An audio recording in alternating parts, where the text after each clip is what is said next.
All right, problem 1 for the study guide. So we have an arithmetic sequence, and it asks us first to find the common difference, then write the two different types of formulas, and then find the 10th term. So keep in mind, I always told you that you can treat an arithmetic sequence like a linear, where you can use the slope formula to help you find your common difference. So if I kind of label out our sequence via terms, we can see that we can find the common difference by just knowing how much is being added here or subtracted here from one number to the next. So I like to take negative 42, subtract negative 34, divided by its term position, so term 2 minus term 1. And once again, two negatives do make a positive, so this minus sign and this minus sign turn to a plus. So negative 42 plus 34 is going to give us negative 8 over 2 minus 1 is 1. So we know we have a common difference of negative 8. Write the explicit formula. So keep in mind, for an arithmetic, the explicit formula is a sub n equals a sub 1 plus n minus 1 times d. Now that is a formula you will have to memorize for your test. Okay, so to actually write it out, we're going to replace the first term, which we know is 34, negative 34, plus n minus 1, and we know the letter d is negative 8. We're going to put that in parentheses because we are actually timesing those two quantities together. All right, for a recursive formula, the recursive formula is a sub n equals a sub n minus 1 plus the common difference. And since we know the common difference is negative 8, we'll have a sub n equals a sub n minus 1 minus 8. The last part is to find the 10th term.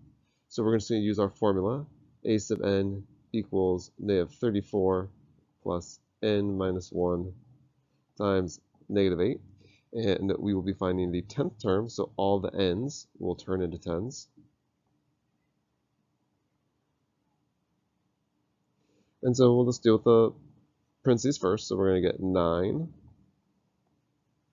And then 9 times negative 8 will give us negative 72. And then we combine our like terms.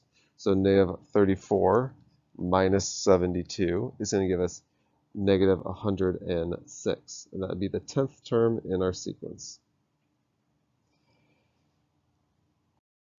Okay, problem 2. It's another arithmetic sequence, but this time it's giving us two terms in the sequence. Therefore, we just can't see the pattern by looking at it this time. We definitely have to use our slope formula. So I like to take the number furthest into the sequence, which is going to be the 1107, minus the number earliest into the sequence, which is going to be the 507, divided by the term number. So 38 minus 18.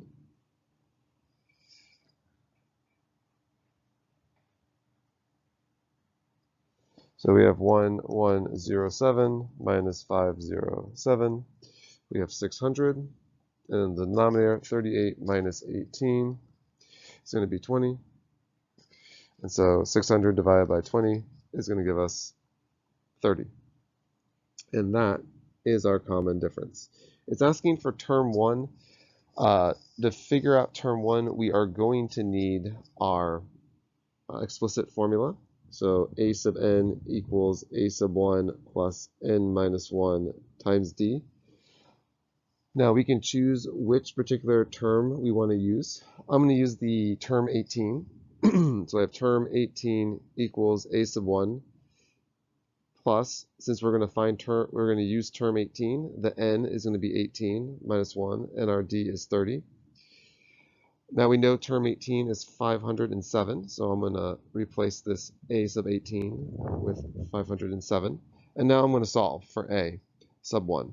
So 18 minus 1 is 17.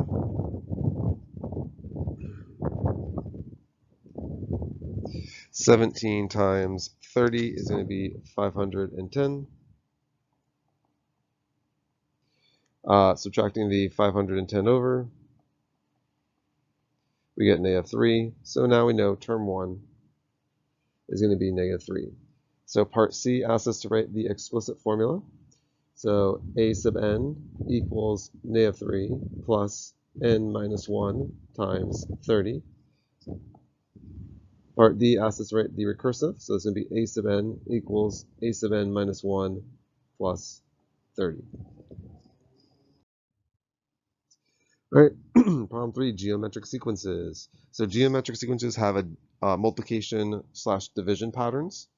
And so when asking to find the common ratio, the way we can find that specific pattern is you take the second number, divide it by the first number, and that's going to give us 5. And so if you do it to every number, 75 divided by 15, you get 5. That's letting you know what the common ratio is.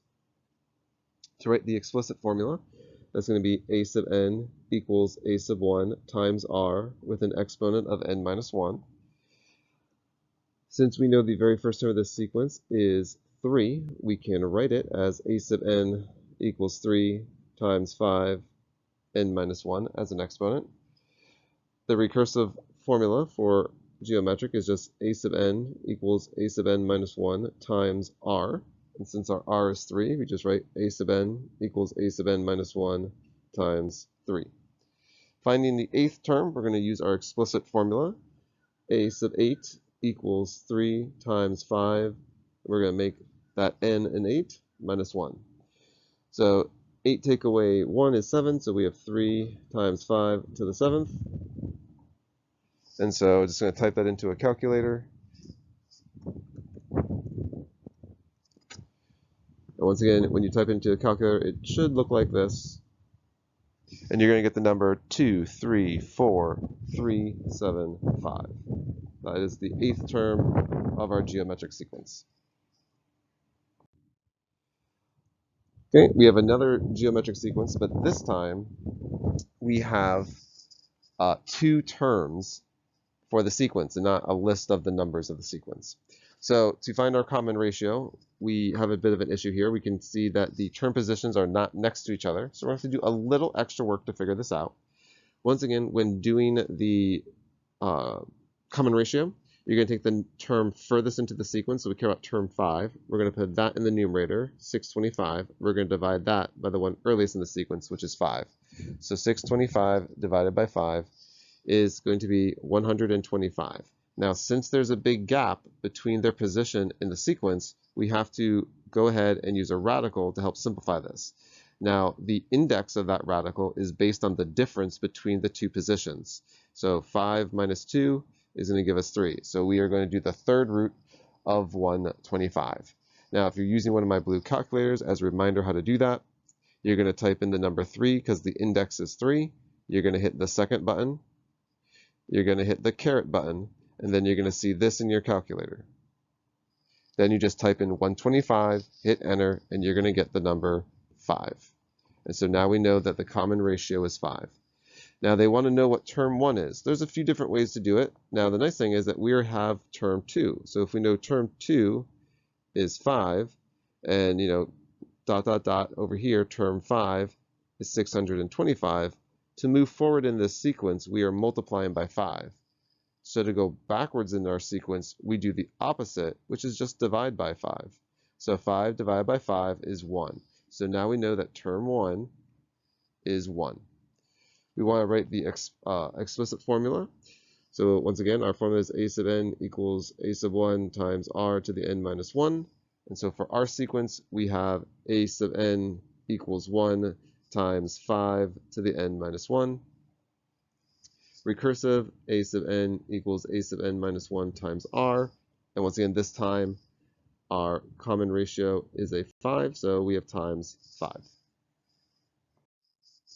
Problem 5. Given the parent function, describe the transformation. All right, so let's do a little review here before we go over all the problems. You are basically broken down to the exponential equation where we have ab to the x minus h plus k. Keep in mind, if a is greater than 1, you have yourself a vertical stretch. If a is between 1 and 0, that is a vertical compression. If a also is a negative number, you must include a reflection. That's when that graph is upside down. B just tells you if it's a growth or a decay, which is not a transformation.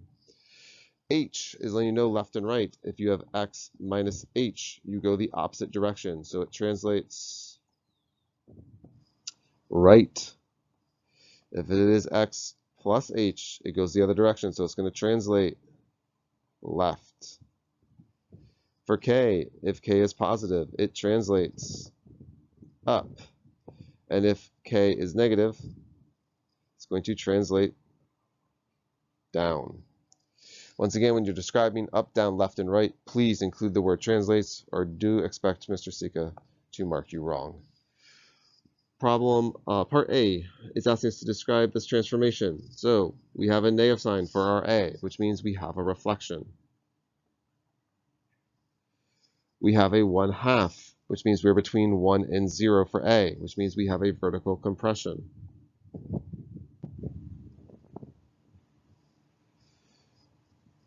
Once again, this is B. B is not a transformation. That just lets us know this is a growth. There's no H and there's no K. Moving on to part B. Okay, this time we do not have an A value.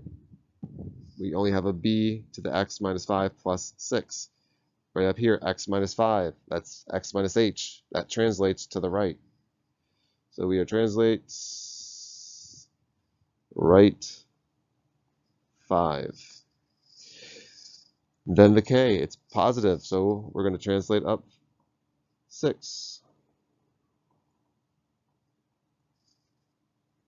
Okay, part C. This time we have an A value. It's a 4. That's greater than 1. Vertical stretch.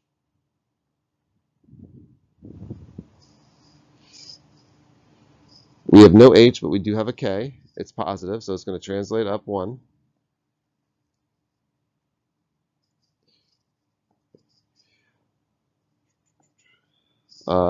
D. Okay, we have a negative. That's a reflection. The 3 is the B, not the A. And so we have x plus 8, which means that is H. It's going to go to the left. So it translates left 8. All right. Problem 5 says graph the following f of x equals 2 times to the x minus 3. Okay, so there's a lot of different ways to do this. You can make a table if you go with the table approach. The best thing for you to do is to ask yourself the question, what number can you plug into x that would make it equal 0? In this case, that would be 0. Pick 2 numbers to the left, 2 numbers to the right. Graph. Then you can use your calculator. Once again, to show what it would look like in a calculator, you would type 2, parentheses, 2, caret, plug in your first x, then minus 3, whatever that number happens to be. So 2 times 2, exponent negative 2, minus 3, that is negative 2.5. Then you can do the same thing. You just keep changing that exponent number until you get all the numbers in your table.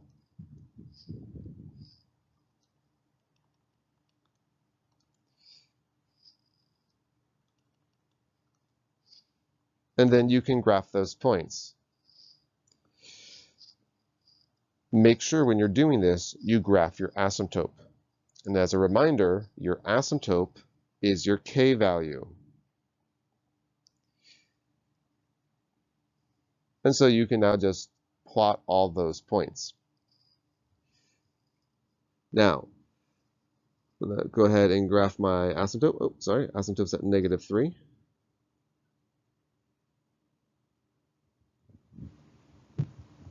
And then I'm going to plot my points that I made. So at negative 2, I'm at negative 2.5. When I'm at negative 1, I'm at negative 2. 0 is at negative 1. 1 is at 1. 2 is at 5.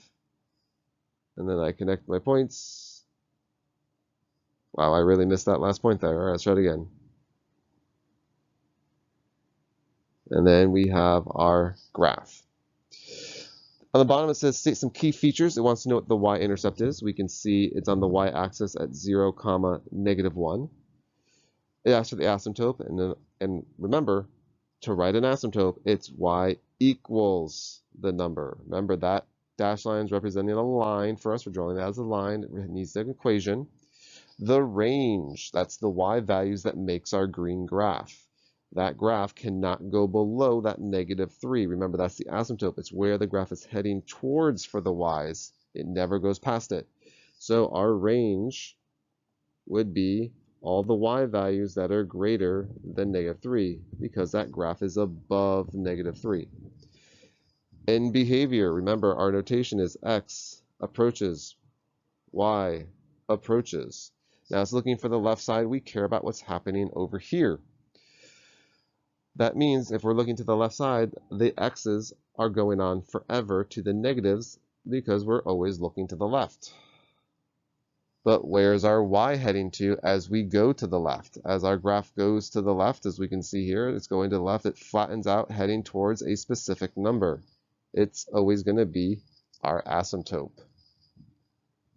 Remember, there is a rough sketch method to do that, to do this graphing in, which we'll see in our next problem. All right, problem 6. This time, I'm going to use the rough sketch method that I showed you in class. Now you can, once again, you can make a table. If you want to make your table, just make your table. Ask yourself that important question. What number -1 equals 0? +1, pick 2 numbers to the left, 2 numbers to the right, and you'll see your nice curve. And don't forget where your asymptote is. Make sure you draw it. Okay, now for the rough sketch method. For the rough sketch method, we are going to start off by pretending that this is not here. And we're going to say this is our parent graph, a -1/2 to the x. Well, that -1 right here is letting us know where the y-intercept would have been if we were going to draw the parent graph. We are not going to do that. I'm going to put a little x there to represent it. Now I'm going to look at my entire problem that I'm trying to graph. We have a asymptote at 4. So I'm going to draw a dashed line at +4. Now I'm going to do my horizontal, my left and right movements and my up and down movements. So I have x -1, so that means it's going to go to the right 1. And then I have the +4 for the k, so that's telling me I'm going to count up 4. Now where do I start my counting? From that little x that I drew. So I'm going to go right 1, then up 4. 1, 2, 3, 4. Now I do have to know when I'm doing this rough sketch method that the 1/2 let me know that it's a decay. And if this is a decay, the graph will start high and curve flat. But we have a problem. Notice how our point is below the asymptote. And that's because we had the negative. There was a reflection, which means a reflection will turn the graph upside down. So that means our graph should look like this if I were to flip the decay graph upside down. So when I draw it, it should do something like this. And I can use the rough sketch approach. I don't care if, for my class, if you use the table approach or the rough sketch approach, as long as you have the proper shape, your asymptote labeled, and this little point here that I like to call the key point labeled. If you have that, you're great. If you feel more comfortable with the table, do the table. You won't go wrong as long as you type it correctly in your calculator. Below, we have some key features. It's asking if this is a growth or decay. We've discussed this is a decay because of the 1/2. That's less than 1. It wants to know what the asymptote is. Well, that's y equals 4. Don't forget your y equals. Our in behavior on the right side. So once again, our notation is x approaches, y approaches. So if we're looking to the right side, that means all of our x's are heading towards positive infinity.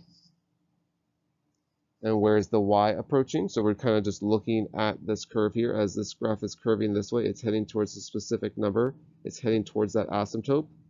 So the y will approach 4. The range, we're talking about the y values that make our green graph. This time the green graph is below the asymptote, so it's below 4. So it's using all the y values that are less than 4. Okay, so this time we are having you graph the child function, and I give you the child graph as g of x.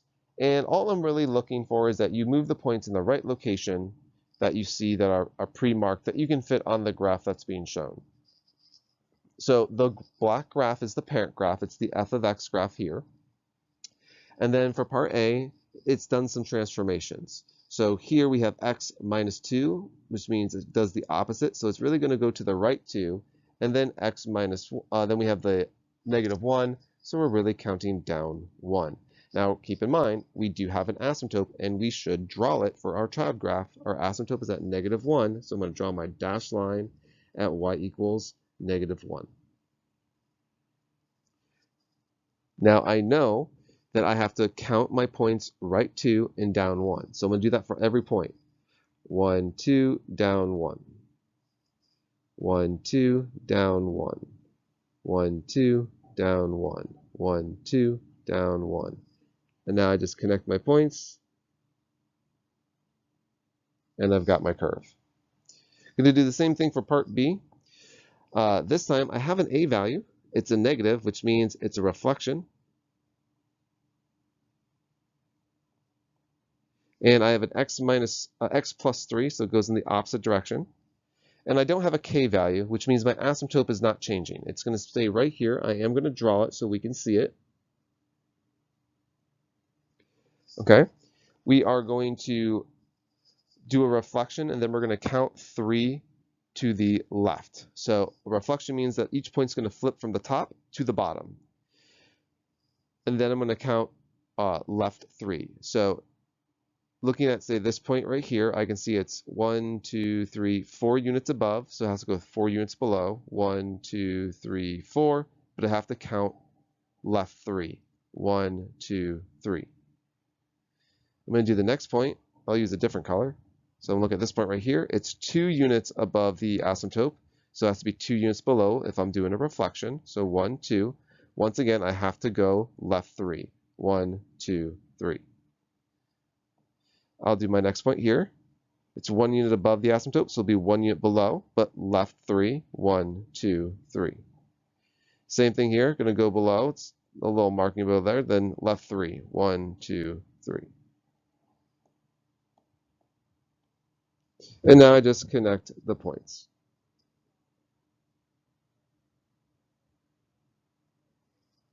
And there's my child graph. All right, problem 7. We have the same parent graph as last time, 1/2 to the x. Part C, we don't have an a, an h, but we do have a k. It's at positive 2. So 1, 2, 3. So we're going to mark our asymptote at positive 2. And it just means that we're going to move all of our points up 2. So each point's going to go up 2. 1, 2. 1, 2. 1, 2. 1 and 2. And then we can connect our points. Part D, we have our asymptote here at negative 2. 1, 2, 3, 4, 5. There we go. Got a bunch of dashed line, nice dashed line there at negative 2. We have a reflection. So it's basically we'll be flipping our points, and then we're counting down 2. I'm going to count down 2 first and then do the flip.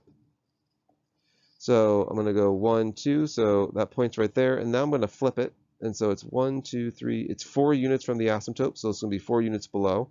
1, 2, 3, 4. Once again, I'm going to count each point down 2. 1, 2. So that point's really here. But now I'm going to flip it because of the reflection.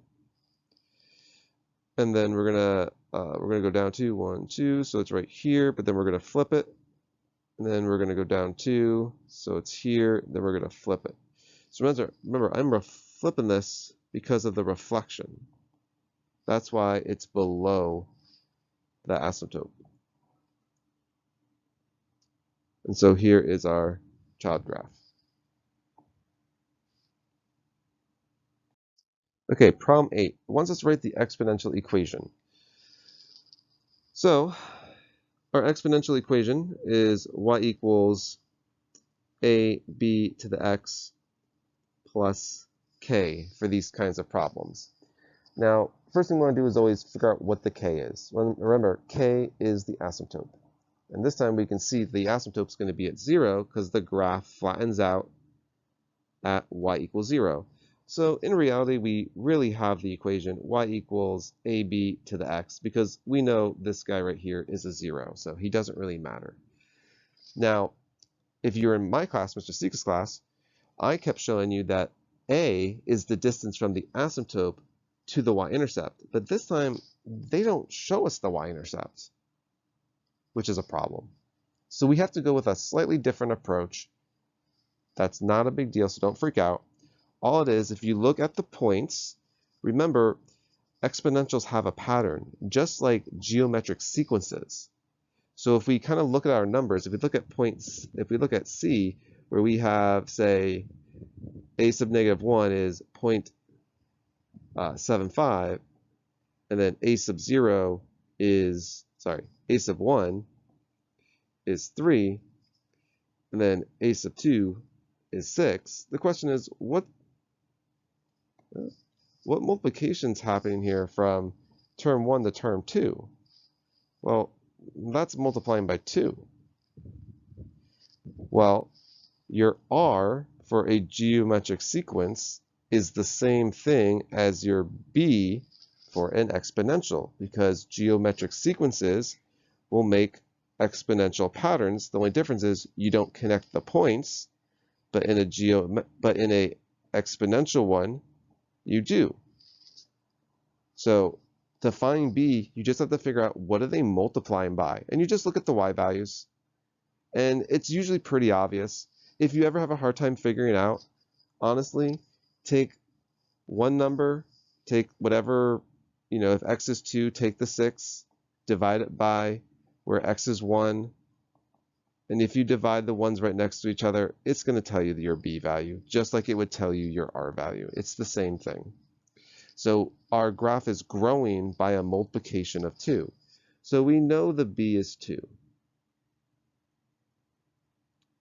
So now the question is, well, what is a? Well, we can solve for a, just like how we used to solve for b in class. All you have to do is pick one of the points. It doesn't matter which one you pick, just pick a point. I'm going to pick this one right here. And I'm going to have the x be a 1 and the y be a 3.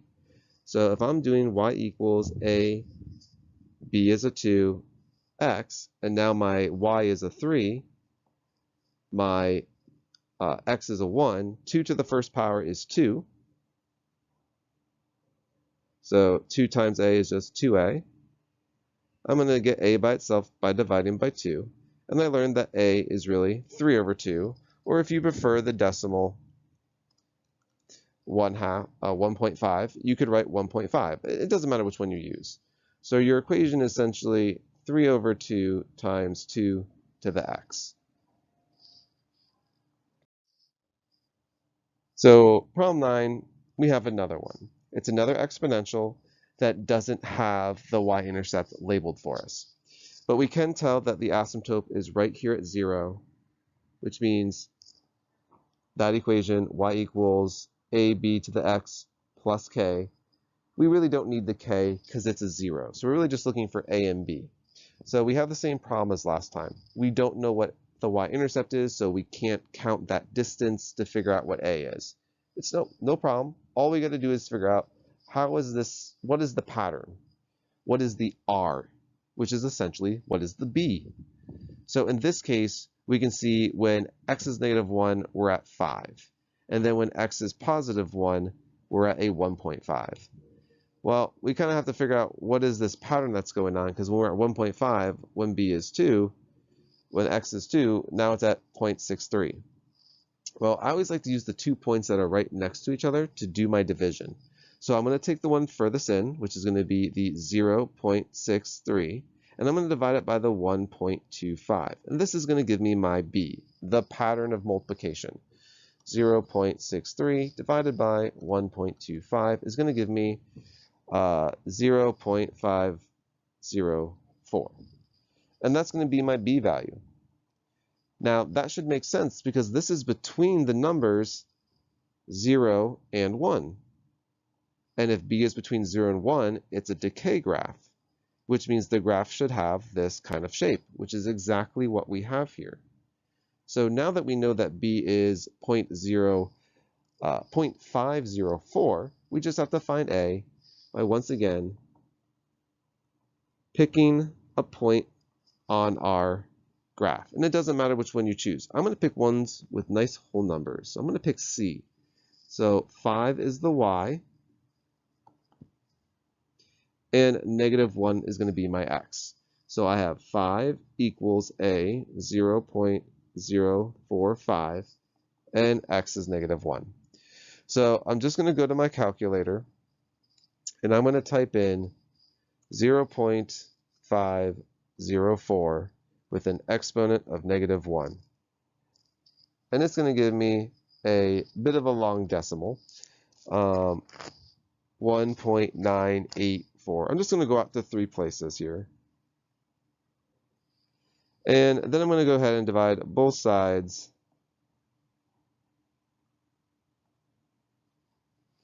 by the 1.84. And so A is going to equal that division. And so A is about 2.52. So our equation is going to be y equals 2.52, 0.504 to the x. All right, problem 10 says, given the table, write the exponential equation in the form of y equals ab to the x. Now, those directions are important because they're letting you know the form. Notice how there's no k value. We don't have a y equals ab to the x plus k. If we did, we would have to try to figure out what k is. But since it's not there, they're letting you know k is 0. That means the asymptote is 0. Well, that makes our life a bit easier. Because remember what I taught you guys in class, that a is the y-intercept when the asymptote is 0, which means I found my y-intercept right here. So I know a is 100. Well, I need to find b. No problem. There's a bunch of ways to find b. Keep in mind that b is a multiplication pattern. So that's just like doing the geometric sequences. So if I take a number further in, like 50, and I divide it by the number before it, 100, that's going to give me 1/2. And that's my b value. Because remember, r and b, they're basically the same thing. You find them the same way. So I know that I have y equals 100 times 1/2 to the x. If you're like, well, Mr. Sika, I don't like that. I like the way you showed us in class with plugging things in. No problem. If you have y equals, you knew your a is 100, and you want to find your b. Once again, you can pick any number, any point you have in this table, like this one here, where I can make the y a 50, and I can make the x a 1. Well, that's really just 100b. And if I divide both sides by 100 to get b by itself, I still get 1/2, or 0.5, however you prefer to write it. But you still end up with this equation, however you prefer to solve it. Okay, another problem, just like the one last time, where once again you'll notice that we don't have the plus k. Therefore, we know our asymptote is going to be 0. And so if the asymptote is going to be 0, then we know the a value is the y-intercept. Therefore, right here is our a value.